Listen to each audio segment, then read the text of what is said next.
안녕하십니까? 전 동방문화대학원 대학교 석좌교수 영리학자 정현우입니다. 오늘은 무진 연주에 대해서 말씀을 드리고 사주 하나를 해설해 드리겠습니다. 이 무진이라고 하는 것은 무토는 제방토라고 합니다. 혹은 큰 산이라고도 합니다. 큰 산. 그릇이 굉장히 커요. 무토가 아주 큰 인물들이 많이 나옵니다. 근데 밑에 또 진토의 간여지동입니다. 우리가 보통 일간을 가지고 간여지동이라고 합니다만은 연주가 전체를 지배하기 때문에 연주도 간여지동의 의미가 포함되어 있다는 것을 아셔야 돼요. 우리가 역학을 공부하면서 고정관념 이거를 굉장히 우리가 갖고서 해석을 하면은 사주 해설이 무척 어렵습니다. 그래서 이 무진은 위에도 무토요, 밑에도 진토요. 진이라고 하는 건 뭡니까? 암장이 무울개가 있습니다. 무울개. 요 진의 암장을 내우려면 뭉개 하면 내어집니다. 뭉개. 그럼 무울개 갑니다. 뭉개. 진흘개, 뭉개 하면은 요게 바로 기억하기가 좋습니다. 무울개가 있습니다. 그게 무토가 무토에 접근했지 않았습니까? 또 여기 을목이 있습니다. 그 산에 나무가 있거든요. 또 비도 온다 이 말씀이에요. 그러니까 얼마나 풍요롭습니까? 사주 무진년 자체가 아주 풍요로워요. 그 그릇이 커요. 을목이라고 하는 향상심도 있고 개수라고 하는 윤화수가 있어요. 또 밑에. 예? 그리고 이 무토는 항상 뭐냐? 신용의 대명사입니다. 무토나 기토는 이 신용의 대명사예요. 그래서 재물운이 굉장히 좋습니다. 재물운. 왜냐? 무토와 무는 일반적으로 신용이 있습니다. 신용. 우리가 이 세상을 살아가면서 인간관계는 내가 저 사람을 믿느냐, 불신하느냐, 신불신의 관계에 있습니다. 내가 돈을 벌기 위해서는 상대방에게 내가 신뢰를 불신하지 않는 신뢰의 마음을 심어주는 게 굉장히 중요합니다. 어느 정도 친밀하기 전에는 남녀간이나 인간관계는 항상 거래관계에 있어서는 그 사람의 그 믿음성, 신뢰관계 이거를 항상 염두에 두고 검토를 합니다. 분석을 합니다. 아, 그러면 믿을만하다 그러면은 거래를 해도 되겠다 해서 거기서 돈이 들어오는 겁니다. 정주영 전 현대그룹 회장께서 젊은 시절에 쌀가게를 했는데 그 쌀가게를 할 때 그 주인과의 관계, 거래 관계가 신용이 있어요. 그래서 신용을 있기 때문에 돈이 많은 물주에게서 돈을 신용으로 빌려가지고 사업장을 만들어서 성공을 한 겁니다. 그래서 무진은 뭐냐? 신용과 재물의 상징이다 이렇게 보면 돼요. 그리고 무토는 뭐니까? 갑을병정 무기경신인계에서 중앙에 와 있어요. 치우치지를 않아요. 중용이다 이렇게 봅니다. 중용. 우리가 인간관계를 보면은 강경파가 있고 온건파가 있고 여러 가지로 우리가 양의 날개를 볼 때 강과 약이 이렇게 뚜렷하게 나타나는 사람이 있어요. 근데 이 무진은 뭐냐? 중도파예요. 중용. 말을 하더라도 중용적으로 얘기를 하고 중도적으로. 황희정승이나 토종비결의 이지암 선생 같은 분이 그분들이 그 전부 역학들을 하셔가지고 말을 할 때 치우치질 않아요. 항상 중용적인, 중도적인 얘기.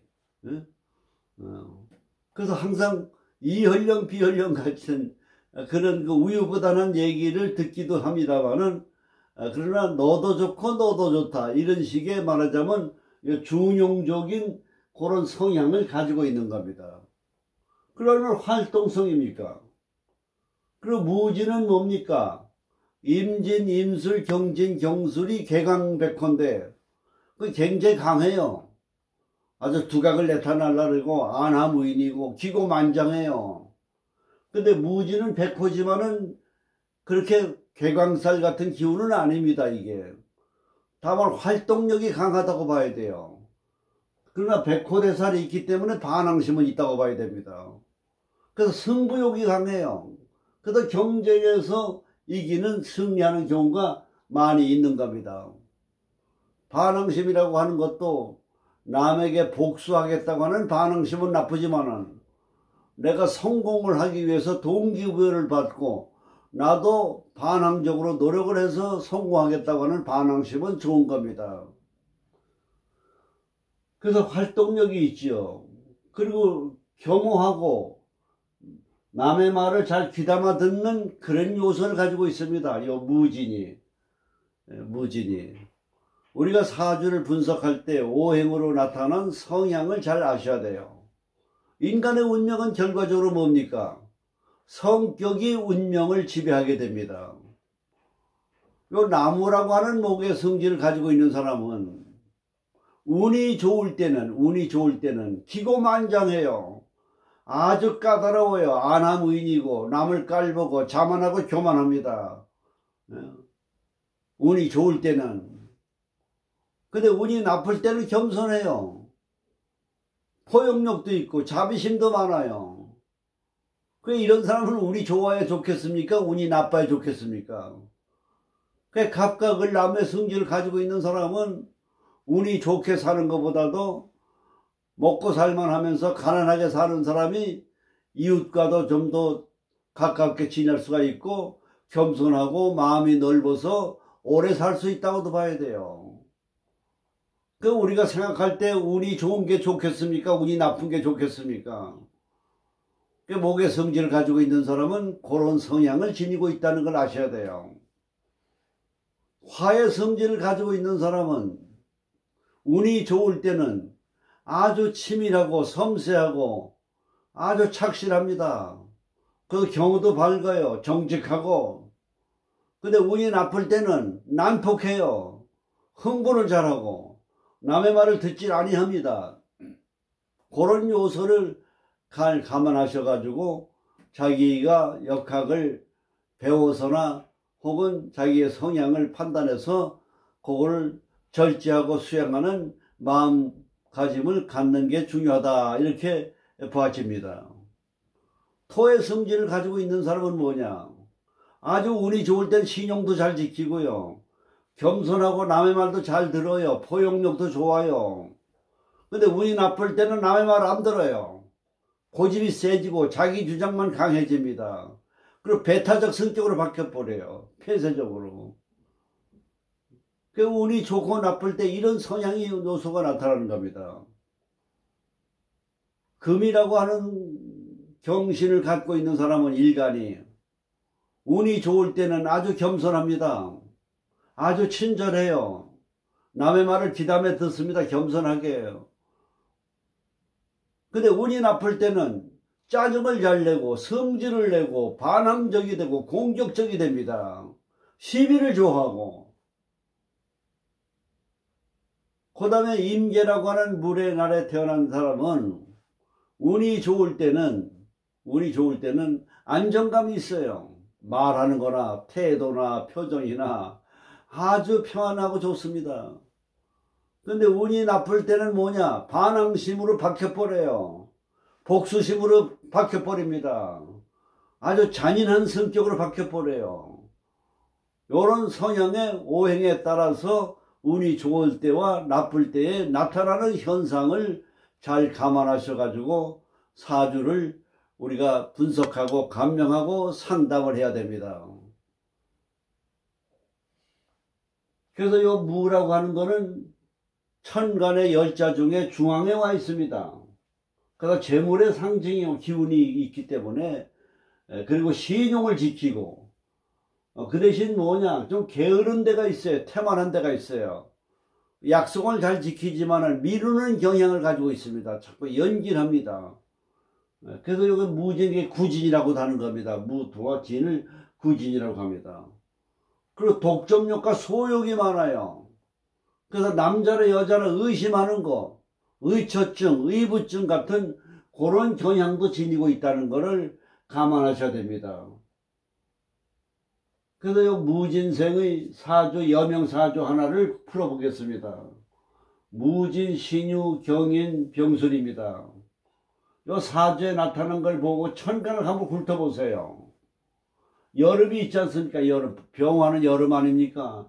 금은 가을 아니에요. 토는 환절기예요. 결과적으로 보면 이 사주는 뭡니까?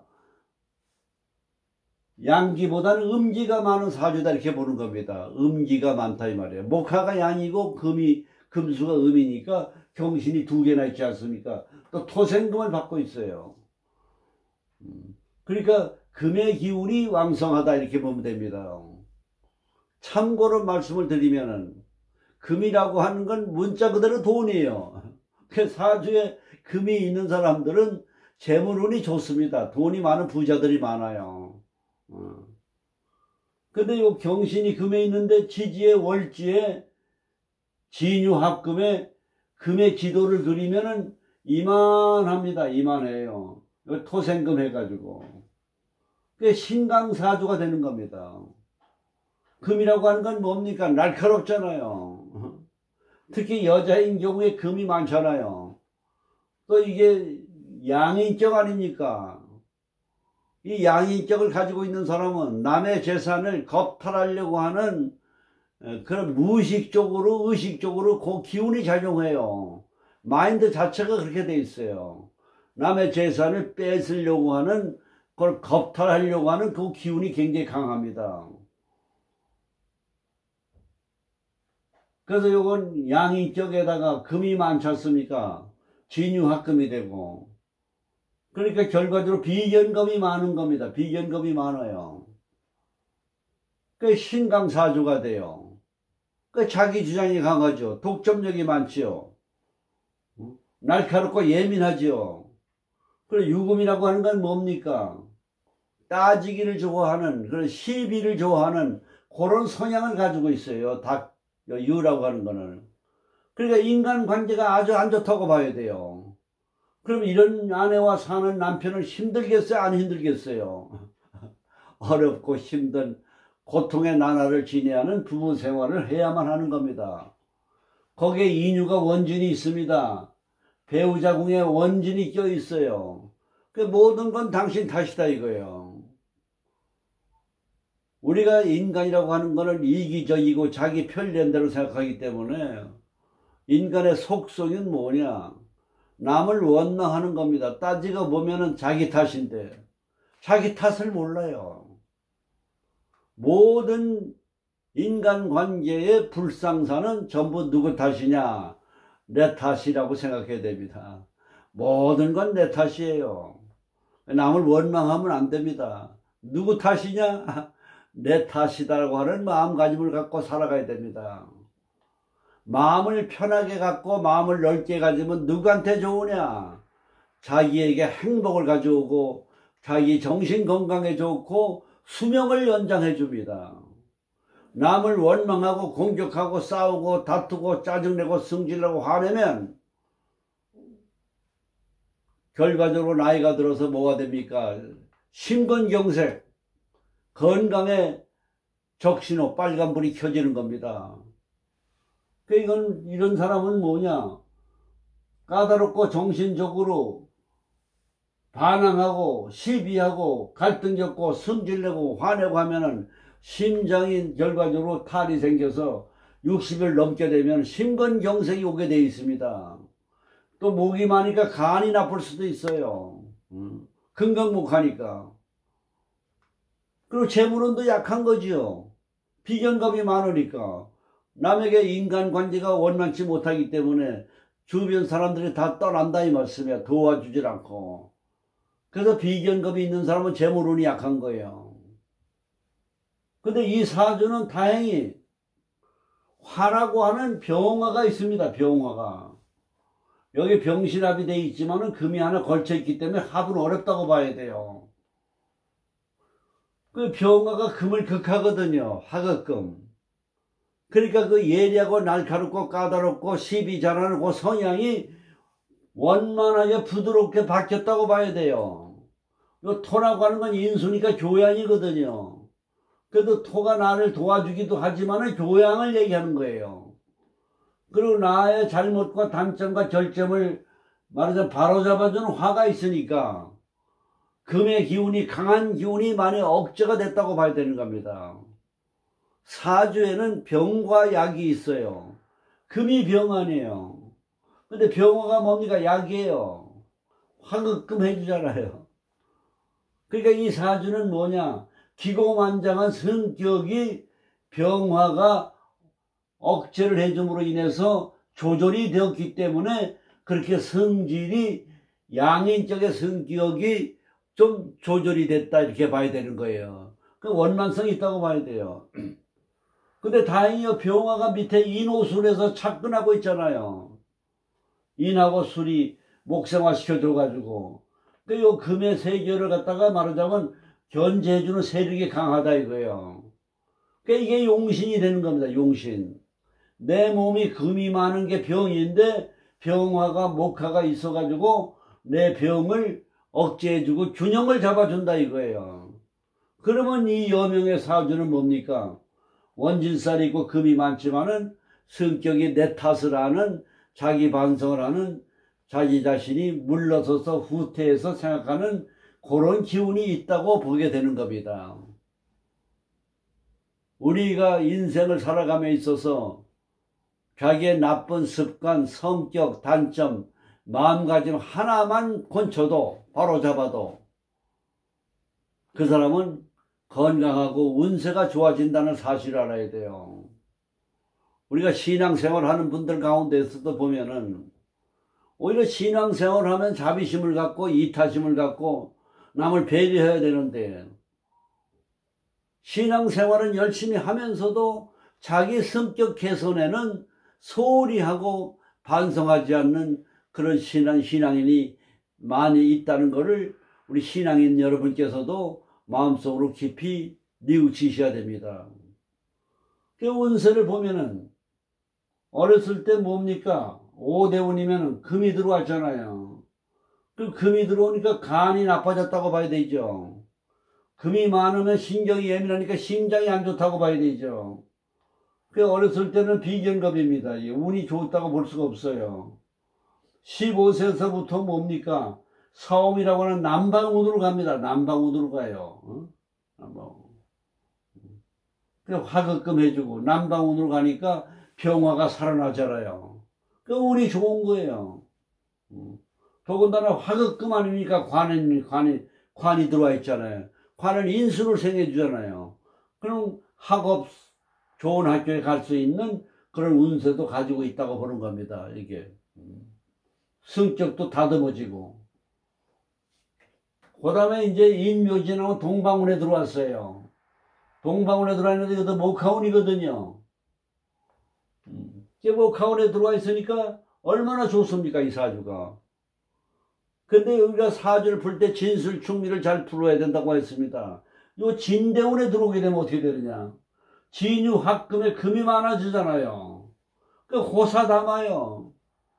운이 좋은 상태에서 단점이라고 하는 나쁜 성격이 나타나서 이때 운세가 불길해지는 거예요. 이 불길한 운세를 지배하려면 뭡니까? 금이 지니고 있는 단점을 장점화시켜야 돼요. 인간이라고 하는 건 뭡니까? 누구나가 장단점이 있어요. 그러나 단점과 장점에는 다 양면성이 있어요. 단점이 다 나쁜 게 아니에요. 장점이 다 좋은 게 아닙니다. 말을 잘하는 게 장점이죠. 그러나 말을 많이 하면 구설수가 많이 따라요. 그래서 이 진이 들어와서 금이 많아짐으로 인해서 성격이 자기 주장과 고집이 세서 불신을 받아서 어려운 상황에 봉착할 수 있다 이것입니다. 그래서 사업이 부도가 날 수도 있고 부부간에도 갈등이 생길 수가 있고 건강에도 빨간불이 켜질 수가 있는 거예요. 운이 좋은 가운데도 병이 생기는 거예요 이것이요. 진술충미의 문제가 되는 겁니다. 이런 거를 해소를 잘하는 게 사주간명의 요체라고 할 수가 있겠습니다. 그래서 오늘은 무진, 신유, 경인, 병술에 대한 사주를 살펴봤습니다. 우리가 이 역학을 왜 배워야 되고 취미로 이걸 공부하는 게 좋으냐 하면은 역학을 알면 자기를 알아요. 자기를 알아야 실패의 원인을 알고 인간관계, 부부관계의 나쁜 원인을 알아요. 그 자기 수양이 돼요. 신앙생활 아무리 해도 자기 단점과 결점을 바꾸려고 하는 그런 마인드가 생기지를 않아요. 신앙생활을 하나의 형식적으로 자기 자신이 사랑이다, 뭐 박애다, 인자다 이런 얘기를 합니다만은 결과적으로 보면은 인간은 이기적이 되기 때문에 잘 뉘우치고 반성이 되지 않는 것이 그런 성향이 있다는 것을 감안할 때 여러분들께서 역학을 좀 심취해서 배우시는 그런 마인드가 중요하다 이렇게 봐지겠습니다. 그래서 오늘은 무진연주와 그리고 사주 해설과 오행에 나타난 장단점에 대해서 같이 한번 생각해 봤습니다. 감사합니다.